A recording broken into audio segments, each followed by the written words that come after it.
Multi speciality হাসপাতাল। মেঘবেলা লাইভে আপনার পছন্দের টিভি চ্যানেলস সম্পূর্ণ বিনামূল্যে শুধুমাত্র মেঘবেলা ব্রডব্যান্ডের কানেকশনের সঙ্গে। মেঘবেলা ব্রডব্যান্ড, বাংলার ঘরে ঘরে। দক্ষিণ দিনাজপুরের বালুরঘাটে ফের আতঙ্ক ছড়ালো আত্রাই নদীর পাড়ে। মঙ্গলবার সকালে ফের ভেঙে পড়ল আত্রাই ড্যামের মেরামত করা অংশ। স্থানীয় সূত্রে জানা গেছে, গত ফেব্রুয়ারি মাসেই ড্যাম ভেঙে যাওয়ার পর ব্যাপক চাঞ্চল্য ছড়িয়েছিল এলাকায়। তারপর থেকেই প্রশাসনের পক্ষ থেকে মেরামতের কাজ চলছিল পুরোদমে। তবে মঙ্গলবার ফের একই জায়গায় ভেঙে পড়ায় নতুন করে উদ্বেগে এলাকাবাসী। টানা বৃষ্টির কারণে ইতিমধ্যেই আত্রাই নদীর জলস্তর বেড়েছে। এক স্থানীয় আশঙ্কা করে বলেন, ভেঙেছিল মাস 6 আগে, ফেব্রুয়ারি মাসে। এবং এই জায়গাটা কাজ হচ্ছে, ঠিকমতো কাজ হচ্ছে না। কাজ করছে, যাও কাজ করছে, সেগুলো হচ্ছে জোড়াতালি কাজ হচ্ছে। আর এই যে কন্ট্রাক্টর এসে এই কন্ট্রাক্টর যে কাজগুলো করছে, সাইডে গার্ডওয়াল করছে, গার্ডওয়ালটা পাইলিং করছে, পাইলিং করে যে কাজ করে কাজগুলো টুকটাক ভালোই হচ্ছে। এবং এরপরে যদি জল বেশি বাড়ে তাহলে পুরো এলাকাটা এবং মানে ফ্যামিলিগুলো সব জলে ইয়েতে ভেসে যাবে।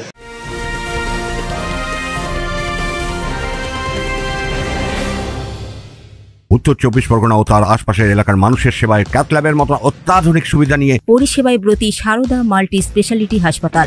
একই ছাদের তলায় মানুষ সাধারণ চিকিৎসা থেকে শুরু করে 24 ঘন্টা cath lab, MRI, CT scan, এনআইসিইউর মতো সুবিধা এবার থেকে পেয়ে যাবেন সারদা মাল্টি স্পেশালিটি হাসপাতালে। প্রয়োজনে যোগাযোগ করুন 033-2592-0730, 2593-0730, 2593-3562 ও 9331275635 নম্বরে। আমাদের ঠিকানা royal park, Kalyani expressway, Barrackpore, Kolkata 7,01,21। Sarada multi speciality হাসপাতাল, পরিষেবাই হোক আমাদের মূল লক্ষ্য। ড্যামের হচ্ছে পুরো ড্যামটাই ভেঙে গেছে মিডিল পোর্শনের সাইডে।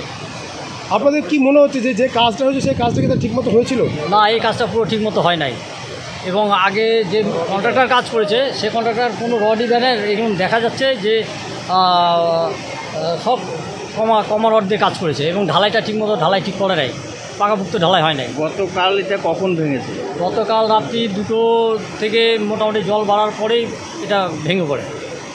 কতটা আতঙ্কে আছেন আপনারা? আমরা এখানে পুরোটাই আতঙ্কে আছি এবং এই আশেপাশে যে ফ্যামিলি গ্রামবাসীগুলো আছে, বাড়িঘর আছে, তারাও পুরো আতঙ্কে আছে। বর্তমানে এলাকায় আতঙ্কের পরিবেশ তৈরি হয়েছে। পরিস্থিতির দিকে কড়া নজর রাখছে স্থানীয় প্রশাসন। Bureau report, news Bengal today.